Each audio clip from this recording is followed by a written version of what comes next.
Good afternoon.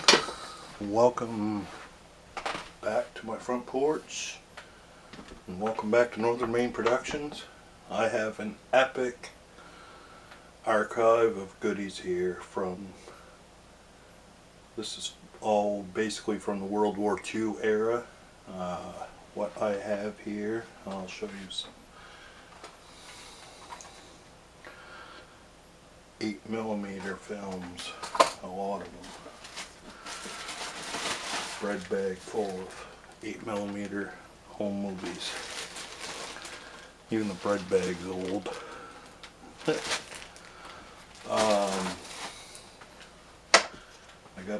This is a Revere. It's a Model 85. I believe is the model number of that. It's 8mm. It's a standard 8 movie projector.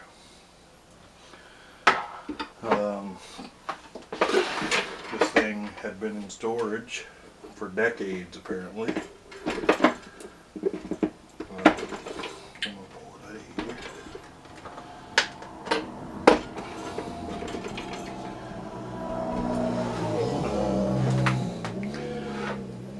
As you can see, this old projector is not in too bad of condition. Yes, Model 85 right there.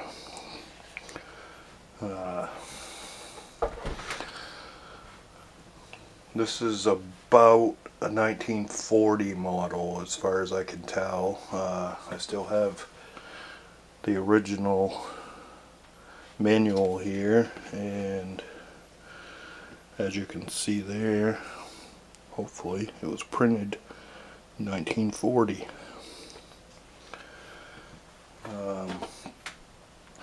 This unit, now obviously I've cleaned it up and I've oiled it and I've run it, and it works really well now. When I first brought this home earlier last week, the mechanism was stuck solid in this thing. Nothing would turn. This little shaft that protrudes out through the front you couldn't even turn it. I had to oil it. There's oiling ports here on the top, right here and here, there, right in there, right there. Obviously she was pretty well dried up. This thing's approximately 80 years old. It worked quite well. The case is in good condition. There's spare reels in there. The oiling kit is with it. Even more amazingly, tucked away down here in the bottom of this, I hate to take this out of here, but I'm going to, is a brand new projector lamp. It's never been used. Stick that weight back down in there for safekeeping.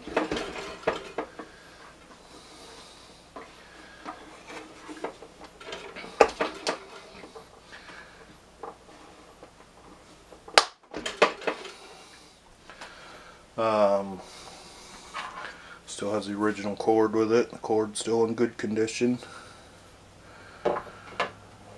This projector, I'm going to set this back in here, I guess. Well, nah, we'll keep it out. Maybe I'll load and reel up on here and run it for you. I'll have to bring one of these spare reels out.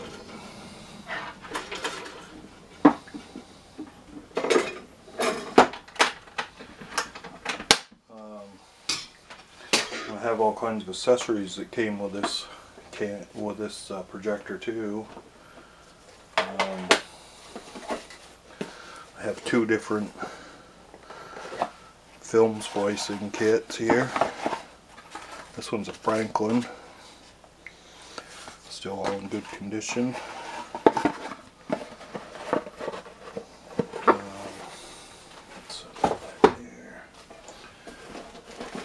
I also have this Craig splicing system. Obviously the glue the glue is long gone, but instructions and everything are there with it. Put this stuff over here. I have these little hand cranks here that you would mount on a board. You'd use these for either manually rewinding the films on the reels, or you can also use them for you can also use them in the splicing process. I haven't tackled that yet.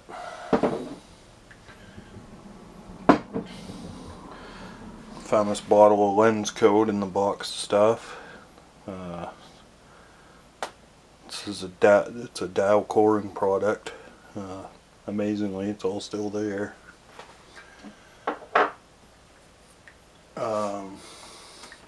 Also, apparently this is a pretty rare thing. It's a Hollywood title letter set.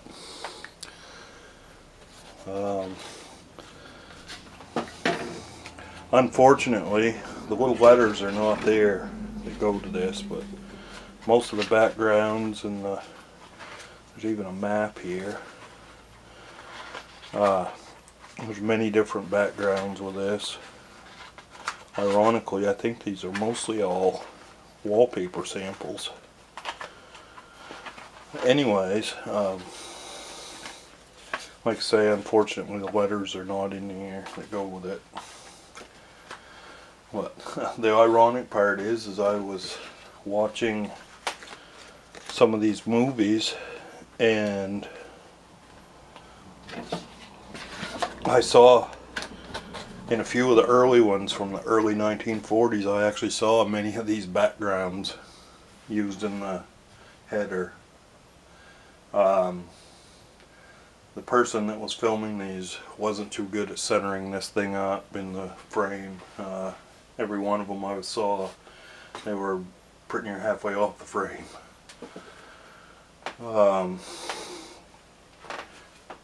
In addition to this projector, we also got the original Revere. This is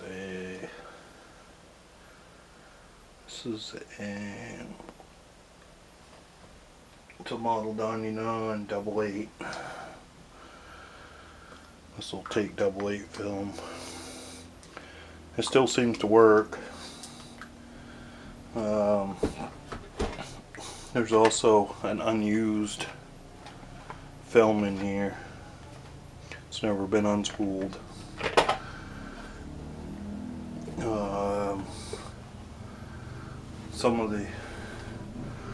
There's some old lens cap assemblies, some sort of adapters in here. There's some rubber pieces in here that are pretty much deteriorated. Some filters in there, I guess is what those are.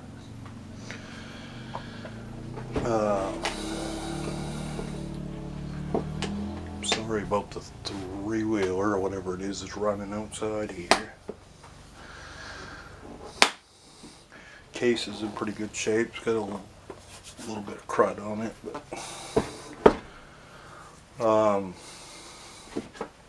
I even got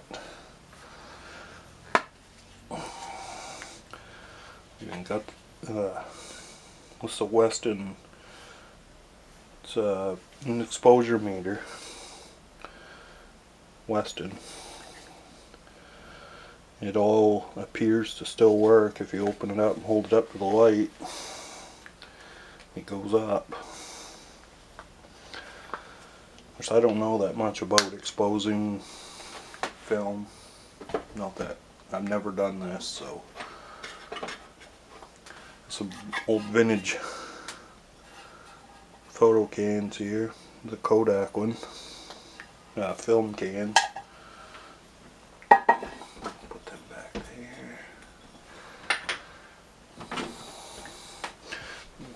this over here. This is a pretty cool bunch of stuff right here. These are all, I believe these are 200 and 300 foot rolls of tape or film. Revere. If you could see the date on that, it says 1943. These are color films, most of them. These ones here are factory produced. These are Castle films. These are Castle films here. I don't know what this one is. One of these is empty. And these two here, all of these Revere ones are all home films. These were all filmed by the person that owned this.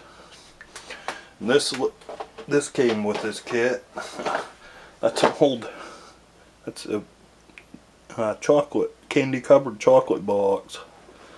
Obviously it's got some empty, some loose reels in it with film on them. Lovell and Koval companies who made this box of chocolates. This needs to be cleaned a little bit. It's got some crud on it. I was very amazed when I got this, and I got this for a pretty good deal. I got this whole setup for less than $100, which I thought was pretty amazing. So probably very quickly here, I'll see if I can spool this thing up and just run it briefly for you.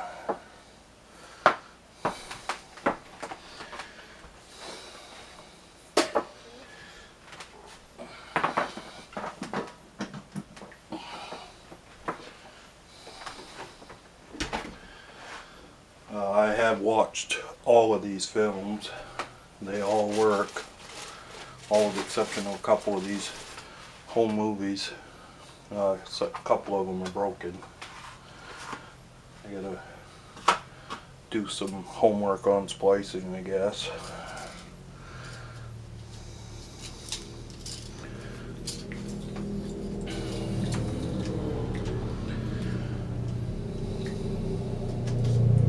Again, sorry about the four-wheelers driving by here. This main street is actually a four-wheeler trail, unfortunately.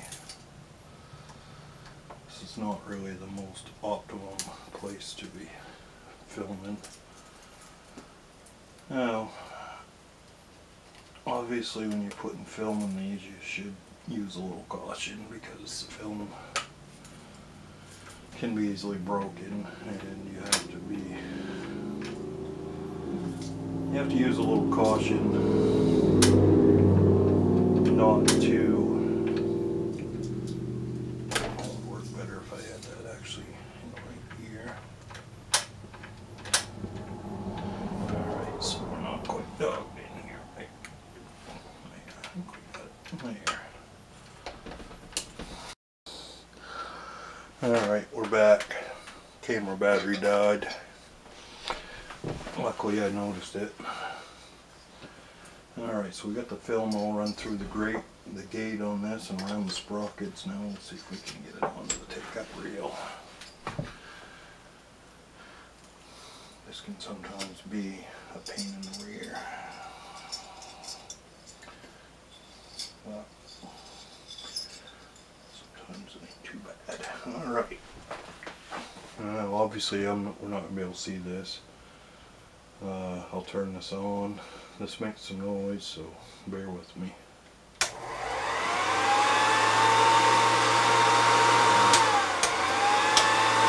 can see the light works. Stick it in gear.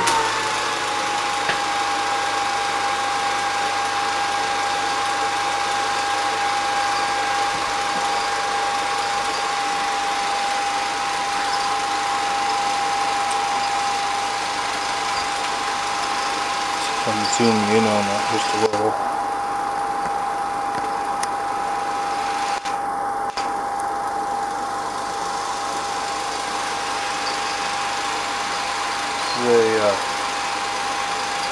fascinating little process how these work.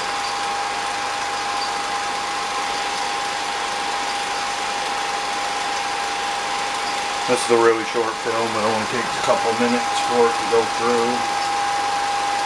So we just let it run through, and then I'm going to shut the light off, so that does not need to be on.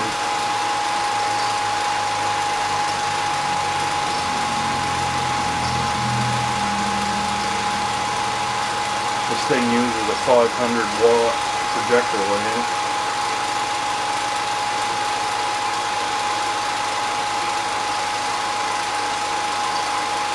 It's also got a variable speed control. You can speed it up, or slow it back down. Now for some reason this seems to run a little faster than most of the projectors that I watched on YouTube that are similar to this. They seem to slow down a little more than this one. I don't know if that's because maybe they're not oiled well. I don't know. People may not. Because this one didn't run very well at all when I first tried to get it going. I had quite a time getting it to run.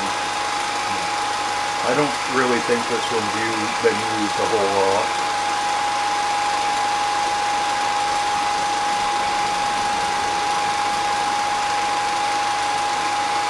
Of course, once this film gets run through, I'll show you the rewinding process too.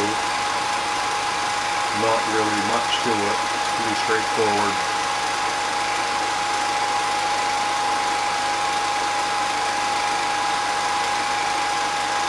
It's just amazing that something as old as this still works.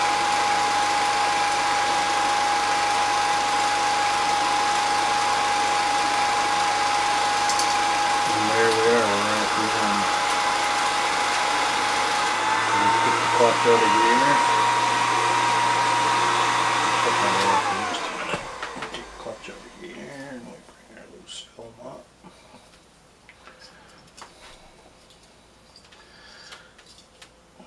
This stuff is really difficult to keep on the reel. It's been coiled on there for so long that it has a tendency to fly off the reel.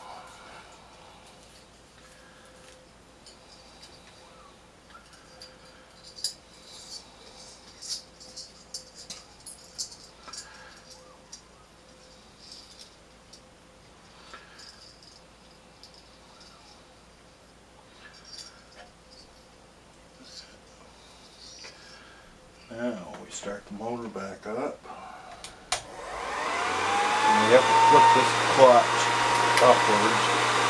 That puts it into reverse. We stick the clutch back in, and there it goes.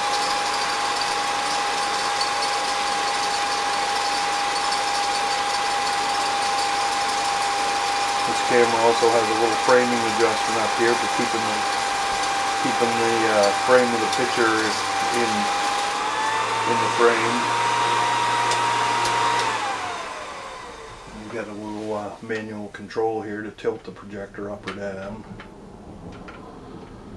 It's got a little window here with a light in it so you can look at the film on the take-up reel as it's coming off there. It's got a manual.